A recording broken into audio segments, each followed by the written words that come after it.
Hello students. Today I am going to teach you about operant conditioning. Operant conditioning is a prominent theory of learning. Okay, so I am going to start. Operant conditioning, shaping behavior through consequences. What is operant conditioning? Operant conditioning is a type of learning in which behaviors are modified through their consequences. Uh, who developed this? It was developed by B.F. Skinner, a prominent psychologist. Unlike classical conditioning, which focuses on involuntary responses, operant conditioning deals with voluntary behaviors. Now, we are going to know about some key concepts of operant conditioning. First is reinforcement. What is reinforcement? A consequence that increases the likelihood of a behavior for reoccurring. Okay, there are two types of reinforcement. One is positive reinforcement and another is negative reinforcement. What is positive reinforcement? Positive reinforcement is adding something desirable to increase a positive behavior. For example, giving a child a candy for completing their homework. You can see this example in your everyday life, I think. Okay. Next one is negative reinforcement. What is negative reinforcement? Negative reinforcement is removing something undesirable to increase a behavior. For example, we turn off our alarm clock to stop the annoying sound, right? It's also negative reinforcement. Okay. The next concept is punishment. What is punishment? A consequence that decreases the likelihood of a behavior for reoccurring. Okay. Punishment is also two types. One is positive punishment and another is negative punishment. What is positive punishment? Positive punishment is adding something undesirable to decrease a undesirable behavior. Okay. For example, giving a child a timeout for misbehaving. Now, what is negative punishment? Removing something desirable to decrease an undesirable behavior. For example, taking away a child's favorite toy for breaking a rule. You all can see these examples in your everyday life, I'm sure. Okay, now we will learn about shaping behavior.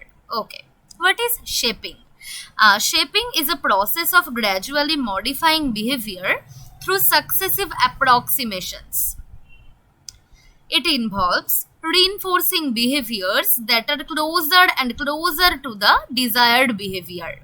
For example, to train a dog to sit, you would initially reward the dog for any movement towards sitting, then for sitting partially, and finally for sitting fully, isn't it?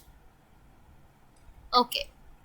Now we are going to learn about schedules of reinforcement. Okay, the timing and frequency of reinforcement can significantly impact the effectiveness of operant conditioning. There are four main schedules. Number one is continuous reinforcement. Number two is fixed ratio schedule. Number three is variable ratio schedule. Then fixed interval schedule. And the last one is variable interval schedule. Now, what is continuous reinforcement? Every desired behavior is rewarded in continuous reinforcement. This is often used during the initial stages of training. Now, what is fixed ratio schedule? Reinforcement occurs after a fixed number of responses. For example, a rat might receive a food pellet after pressing a lever 10 times. Okay. Now, variable ratio schedule. Reinforcement occurs after a variable number of responses. This schedule produces a high rate of responding and is resistant to extinction. Examples include slot machines and fishing. Now, a fixed interval schedule. Reinforcement occurs after a fixed amount of time has elapsed. Okay, this schedule often leads to a scalloped pattern of responding, with increased responding near the end of the interval. Variable interval schedule. What is this? In this, reinforcement occurs after a variable amount of time has elapsed. This schedule produces a steady rate of responding. Okay, so these were all the key concepts of operant conditioning which we should know. Now, I'm going to say about some applications of operant conditioning. Operant conditioning has numerous applications in various fields, including education, therapy, animal training, industrial psychology. Okay. In education, teachers can use positive reinforcement to encourage desired behaviors and discourage undesirable ones. In therapy, behavior therapy techniques such as token economies are used to modify maladaptive behaviors. Animal training, operant conditioning is essential for training animals from pets to working animals. And now, industrial psychology. It can be used to improve employee performance and motivation. Okay. By understanding the principles of operant conditioning, you all can effectively shape your own behaviors and the behaviors of others. Okay.